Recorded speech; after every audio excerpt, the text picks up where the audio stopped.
Hola, me llamo Javier y vamos a estudiar el tiro parabólico dentro del mundo de la cinemática que se estudia en la física. Es un movimiento que podemos ver todos los domingos, sobre todo cuando juega el Madrid o el Pamesa y vemos cómo le van los resultados. Bueno, es un movimiento que se caracteriza, tal y como podemos ver, por tener una curva en la cual la velocidad inicial se puede descomponer en dos ejes. Por trigonometría, la velocidad en el eje X es la velocidad inicial por el coseno del ángulo que forma y la velocidad inicial en el eje Y es la velocidad inicial por el seno del ángulo que forman, que es tal y como tenemos en el recuadro verde. Vamos a caracterizar los movimientos por sus posiciones en ambos ejes. En el eje X lo que tenemos es un movimiento rectilíneo uniformemente acelerado, donde tenemos que la posición inicial puede ser un dato o no, lo que ya veremos que se suele tomar como cero. Tenemos en el eje Y un movimiento rectilíneo uniformemente acelerado, en el cual tenemos la gravedad, tal y como podemos ver, siempre actuando hacia abajo, en nuestro sistema de referencia, en el cual arriba y hacia la derecha es positivo, tal y como siempre se plantea. Por otro lado, también tenemos en cuenta la ecuación de la velocidad en el eje Y, que también es variable con la gravedad. El resumen de las ecuaciones que tenemos aquí, pues bueno, como podemos comprobar,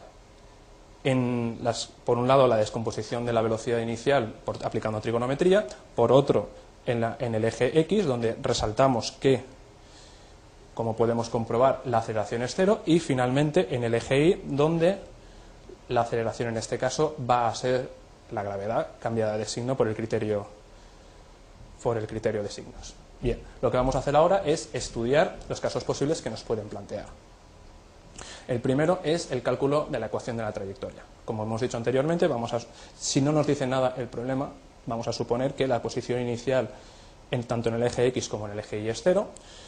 Para ello cogemos esta ecuación de aquí y tenemos que despejar el tiempo en función de la velocidad y en función de X. Y el resultado que obtengamos lo tenemos que sustituir en la ecuación de la posición de Y.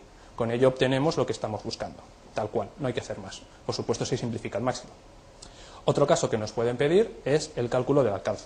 Para ello tenemos que exigir que la posición final de la partícula, en este caso cuando chuta Ronaldo siempre va fuera, sea cero. Bien, una vez hagamos eso, tenemos una ecuación de segundo grado en t, donde una de las soluciones va a ser cero, obviamente, pues el balón parte del suelo, y en el otro caso va a ser cuánto tiempo va a tardar en tocar otra vez el suelo. Cuando calculemos de aquí cuánto vale el tiempo, sustituimos en la ecuación anterior y finalmente hallamos el alcance que lleva.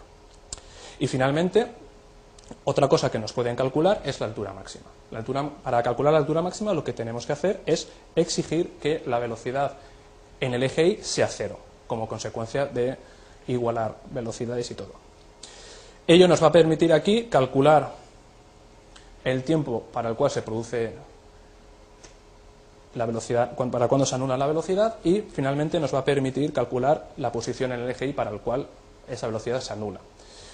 Un dato interesante para comprobar que el problema está bien hecho es comprobar que el tiempo del alcance máximo va a ser el doble que el tiempo que alcanza la altura máxima.